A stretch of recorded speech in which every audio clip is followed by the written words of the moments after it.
HSC 26-এর সিলেবাসে ইংরেজিতে অনেকগুলো নতুন গল্প অ্যাড হয়েছে, তার মধ্যে অন্যতম হচ্ছে ফ্রেডরিক ডগলাসের এই যে প্যাসেজটি আছে সেটি। এইখান থেকে প্রশ্ন আসার সম্ভাবনা যেমন অনেক বেশি থাকবে, পাশাপাশি অ্যাডমিশনে অনেক সম্ভাবনা থাকবে প্রশ্ন আসার। তোমাদের একাডেমিক ফাইনালে যে কোনো একটা প্যাসেজ আসার যেমন সম্ভাবনা, আমরা দেখবো অ্যাডমিশনও এইখান থেকে অনেক প্রশ্ন আসতে পারে। সো ইউনিট 5-এর লেসন এই 5 অর্থাৎ ফ্রেডরিক ডগলাসের যে গল্পটা, ইউনিট 5-এর লেসন 5টাকে আজকে আমরা পড়ার চেষ্টা করবো, দেখার চেষ্টা করবো উনি কে এবং উনি কী লিখেছেন। এটা তো হৃদয় বিদারক ঘটনার অবতারণ করেছেন, তার নিজের লাইফের এক্সপিরিয়েন্স উনি গল্প হিসাবে তুলে ধরেছেন। সব মিলে ওই সময় আমেরিকান সোসাইটির যে হিস্ট্রিটা সেটাও আমরা আজকে একটু জানার চেষ্টা করবো। চলো। Frederick Douglass, an important leader in the fight against slavery, was born into slavery around 1888 1818 সালে টালবট কাউন্টি মেরিল্যান্ডে তিনি জন্মগ্রহণ করেছিলেন। একদম শুরুতে যতটুকু ইনফরমেশন দিয়েছে সেখানে একটা ভালো গ্রামার লুকে আছে। ফ্রেডরিক ডগলাস ওয়াজ বর্ন, তোমরা তোমাদের একাডেমিকে অলরেডি স্পেশাল ক্লুজের ব্যবহার পড়ছো যেখানে ওয়াজ বর্নের নিয়ম আছে এবং অন্যান্য, রাইট? তাহলে ওয়াজ বর্ন ইনটু স্লেভারি এইটুকু যা দাগ দিলাম এইটুকুতে বাক্যটা হয়ে গেছে। মাঝখানে হঠাৎ করে ফ্রেডরিক ডগলাস সম্পর্কে আলাদা একটা তথ্য আলাদা করে বলা হচ্ছে, an important leader in fight against slavery. আমেরিকায় তখন দাস প্রথা প্রচলিত ছিল, 1818 দিকের ঘটনা বলতেছি আমরা। সেই সময়ে উনি একজন ইম্পর্টেন্ট নেতা ছিলেন স্লেভারি এগেনস্টে যে ফাইটটা হচ্ছিল। তার মানে এই ভদ্রলোক ফ্রেডরিক ডগলাস যিনি, তিনি ইম্পর্টেন্ট লিডার। এই অংশটুকু আমরা অ্যাপোজিটিভ হিসাবে ব্যবহার করে থাকি। যখন কোনো নাউনের অ্যাপোজিটিভ দরকার হয় তখন আমরা তার সম্পর্কে যে এক্সট্রা কথাটা, একই কথাটা বলি, সেটাই হচ্ছে অ্যাপোজিটিভ হিসেবে ব্যবহৃত হবে। তাহলে মেরিল্যান্ড নামে যে অঙ্গরাজ্য সেখানে তিনি জন্মগ্রহণ করেছিলেন। He became very well known advising presidents and giving Tux two many people about various issues like women rights and Irish self rules. এই জিনিসগুলো নিয়ে উনি প্রেসিডেন্টদেরকেও কী বলে এটাকে কনসালটেন্সি দিতেন এবং তাদেরকে বিভিন্ন ধরনের পরামর্শ দেওয়ার চেষ্টা করতেন। বিভিন্নভাবে তিনি অ্যাক্টিভ ছিলেন। Frederick Douglass wrote several books in his life including his famous autobiography. তার নিজের জীবনী তিনি গণনা করেছেন যেটার নাম হচ্ছে narrative of life of Frederick Douglass an American slave. একজন আমেরিকান দাস, ফ্রেডরিক ডগলাসের জীবনের গল্প, এই নামে বইটি অনেক বিখ্যাত।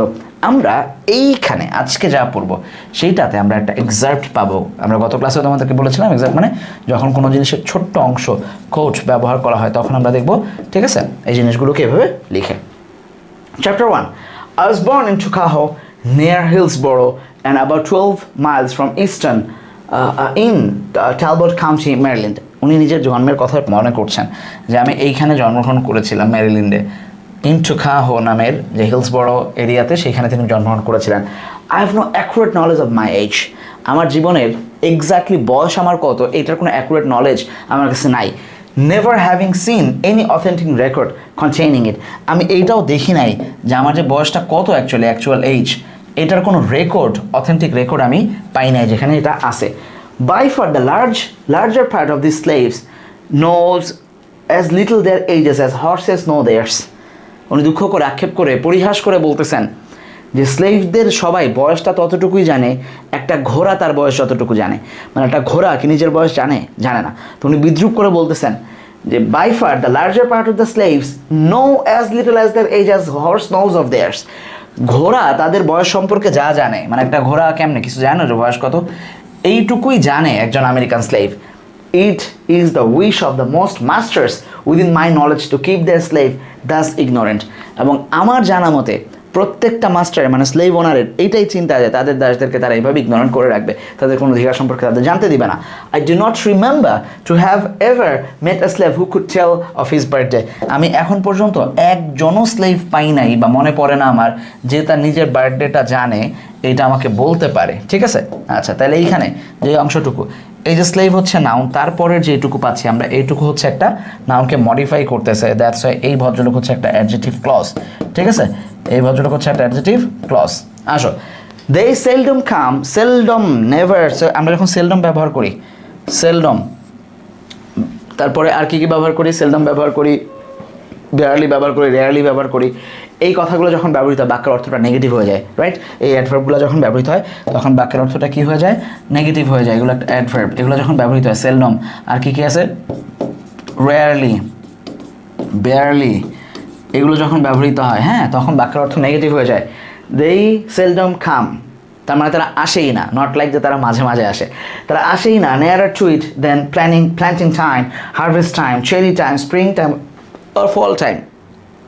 তারা সর্বোচ্চ মানে যে ঘোড়া যতটুক জানে ততটুক তারা জানে, উনি প্রথম বলছেন। তারপরে বলছেন যে কেউ তার বার্থডে বলতে পারে না। সর্বোচ্চ যেটুকু বলতে পারে সেটুকু হচ্ছে যে ওই যে তখন যে চেরি টাইম ছিল, চেরি ফল হয়েছিল, তখন আমার জন্ম হয়েছে। ওই যে ফসল যে টাইমে হারভেস্ট টাইম ছিল তখন, ওই যে শস্য যখন লাগাইছিল না আর একবার, ওই যে তখন মানে তোর জন্মের পরে যেবার শস্য লাগালো না মামা, ওই সময় আমার জন্ম হয়েছে। এইটুকুর বাইরে কেউ কিছু বলতে পারে না। A want of information concerning my own was a source of unhappiness to me even during childhood. কি অসাধারণ বাক্যের শৈলী দেখো, তার জীবনের আক্ষেপটা কি, আনহ্যাপিনেসটা কোথায়, সোর্স অফ আনহ্যাপিনেস। তার একটা সোর্স অফ আনহ্যাপিনেস আছে, কোনটা, এইটুকু পুরাটা, the want of information concerning my own, আমার নিজের ব্যাপারে যে আমি এটা জানি না, এই আক্ষেপটা, ওয়ান্ট অফ সামথিং মানে lack of something, was a source of unhappiness to me. এইটাই আমার একটা দুঃখের কারণ ছিল even in my childhood. The white children could tell their ages. আফসোস আমার এখানে লাগতো যে যারা সাদা বাচ্চা তারা তো তাদের বয়স বলতে পারে। মানে এখানে তোমার কাছে আমার কাছে ছোটো মনে হচ্ছে বার্থডে কইতে পারো কী হয়েছে না, এইটা তার কাছে তার মানে ফির যে প্রেশারটা ছিল যে হোয়াইটরা বলতে পারতেছে আমার সমবয়সী, আমি পারতেছি না, তার অনেক কিছু আছে। মানে এটা একটা ছোট্ট জিনিস উনি বুঝাইছেন যে এই ছোট্ট অধিকারটা আমার ছিল না, বাদ বাকি বড় যেগুলো সেগুলো তো বাদই দিলাম, ঠিক আছে। I could not tell why I ought to be deprived of same privilege. একই জিনিস খেয়াল করো একটু আগে, I could not tell, বাকি অংশটুকু ওয়াই দিয়ে শুরু হয়েছে, আমরা ভাবতেছি যে এই ক্লজটা বোধ হয় অ্যাডজেক্টিভ ক্লজ বা অ্যাডভার্বিয়াল ক্লজ, না, আই কুড নট টেল ইট, এটা অবজেক্ট হিসাবে ব্যবহৃত হয়েছে, এটাকে ইট দিয়ে রিপ্লেস করা যায়। দ্যাটস এই ভদ্রলোক একটা নাউন ক্লজ, কি ক্লজ, নাউন ক্লজ। এই ভদ্রলোক হচ্ছে একটা নাউন ক্লজ। যখন সাবজেক্ট অবজেক্টের কাজ করবে তখন সেটা অবশ্যই নাউন হবে, ক্লজ হলে সেটা নাউন ক্লজ হবে। I was not allowed to make any inquiries of my master concerning it. এই ব্যাপারে আমি আমার মাস্টারকে কোনো কিছু জিজ্ঞেস করতে পারতাম না। ইনকোয়ারি মানে হচ্ছে কোনো চার্জ দিতে পারতাম না, কোনো আস্ক করতে পারতাম না, কোনো কথা বলতে পারতাম না। He deemed all such inquiries on apparent slave emperor to imperient and evidence of restless spirit. তিনি এই সমস্ত কিছুকে ডিম করে দিতেন, এগুলো ফাইজলামি, এই সেই হাবি জাবি ফাপড় টাপড় দিয়ে রেস্টলেস স্পিরিট হিসাবে এটাকে উনি গণ্য করতেন, evidence of restless spirit. The nearest estimate I can give makes me now between 27 and 28 of years. I come to this from hearing my master say sometime during 1835 I was about 17 years old, sorry. তাহলে খেয়াল করো উনি নিজের বয়সটাকে estimate করছেন যে আমার হয়তো মানে 27 বা 28, কারণ আমার মাস্টার কোনো একদিন একবার বলছিল যে আমি 1835-এ I was about 17 years old, আমার বয়স তখন 17 ছিল। তার মানে তার 10 বছর পরে লাইক 1845-এর দিকে উনি যখন লিখতেছেন তখনকার লিখতেছেন যে আমার বয়স এখন 27-28, কারণ 10 বছর আগে তখন গণনা শিখছেন। সো উনি এখন বুঝতেছেন যে মানে কেউ যদি আমাকে তখন 17 বলে থাকে 10 বছর পরে আমার এখন 27। আসো, মাই মাদার ওয়াজ নেমড হ্যারিয়েট বেইলি। আমার মায়ের নাম ছিল, এবার আমরা তার মায়ের নাম পাইলাম, Harriet Bailey. She was the daughter of Isaac and বেস্টে Bailey, both coloured and quite dark. তার বাবা আইজাক মানে তার নানা আর কি, হ্যাঁ, মায়ের বাবা আইজাক এবং বেটসি তারা ছিল হচ্ছে কালার্ড অ্যান্ড কোয়াইট ডার্ক, তারা কৃষ্ণাঙ্গ ছিলেন, কোয়াইট ডার্ক ছিলেন।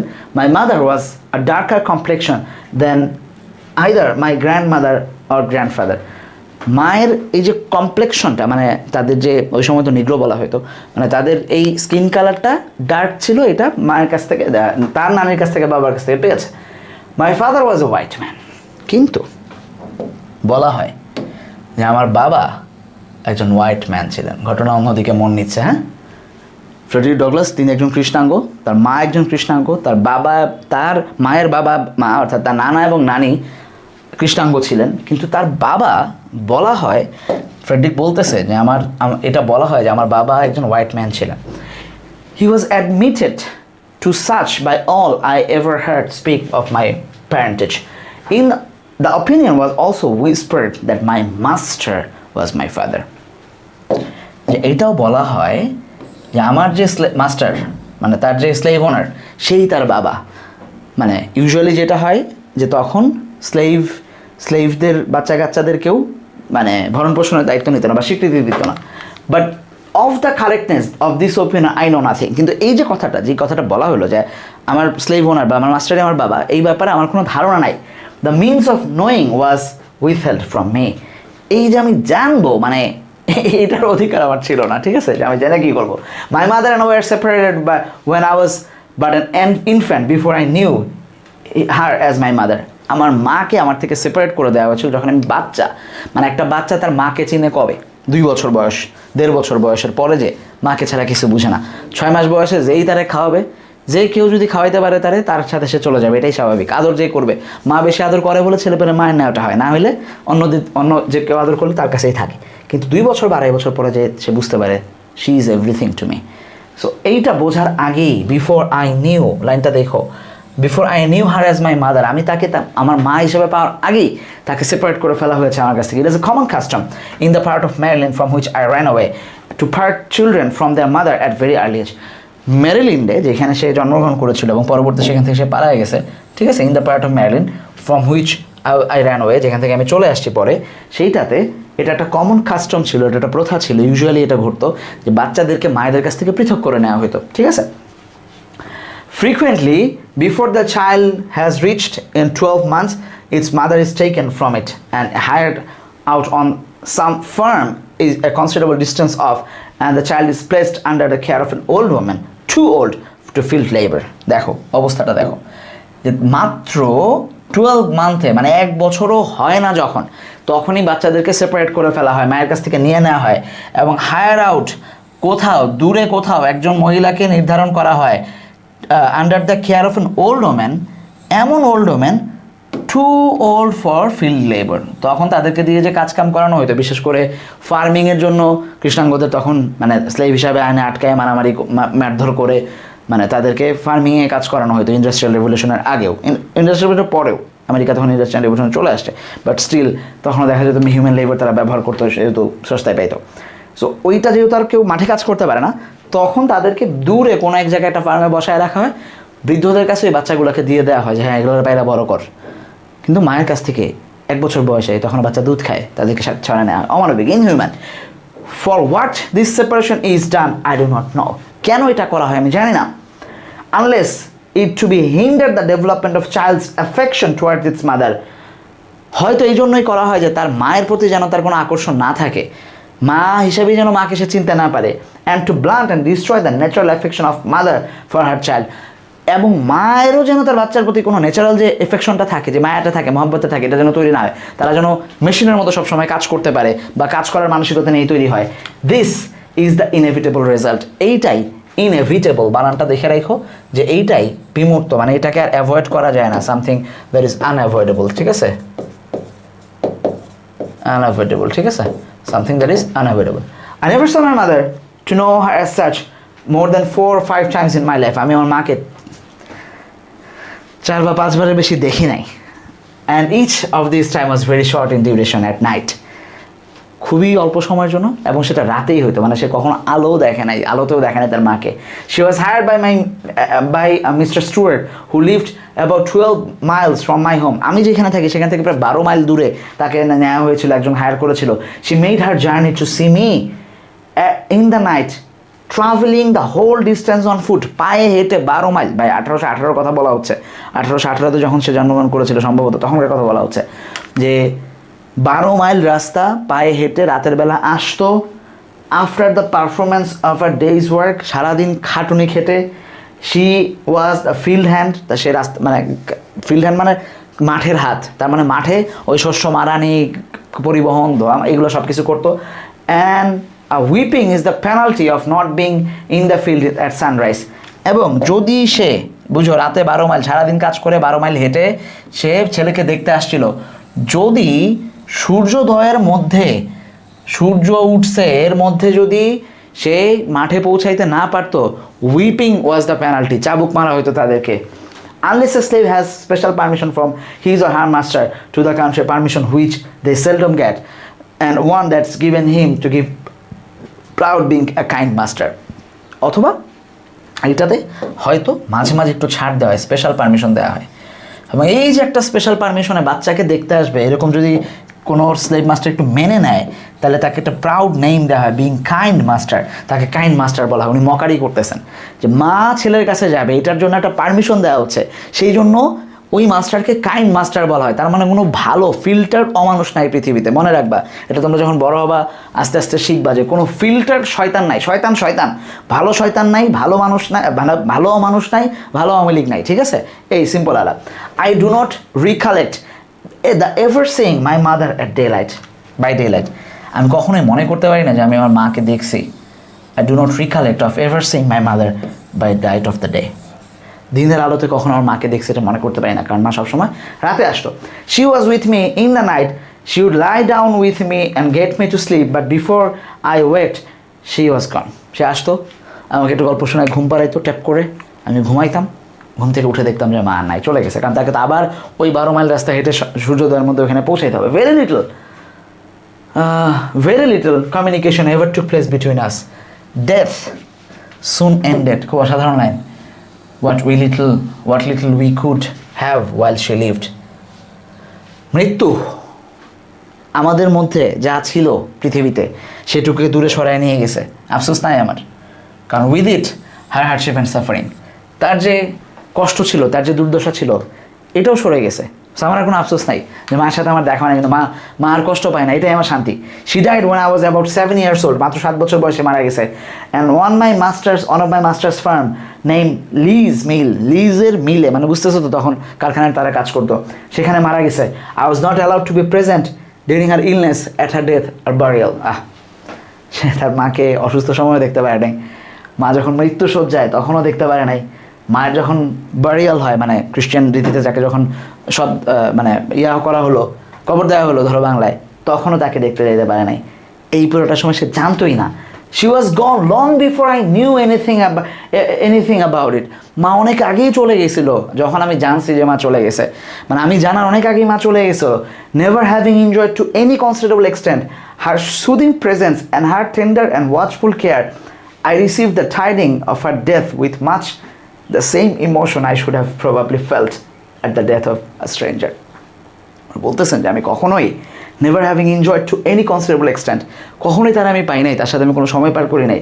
হার সুদিং প্রেজেন্স, মা কাছে থাকলে তার অস্তিত্বের যে অনুভূতি, her tender and watchful care, তার যে আদর, তার যে স্নেহ, I receive the tiding of a death, আমার কাছে এই কোনো কিছু না পাওয়ার পরে তার মানে মৃত্যুর যে সংবাদ, টাইডিং মানে নিউজ, দ্য সেম ইমোশন আমার কাছে ওইভাবেই আসছে, probably felt at the death of stranger, যেভাবে কোনো একজন স্ট্রেঞ্জার, দূরে কেউ একজন মারা গেছে, একটি শোক সংবাদ শোনার পরে আমাদের যে ফিল হয়, তার একই ফিল হয়েছে তার মায়ের মৃত্যুতে। That was the real scenario ওই সময় দেশের পৃথিবীতে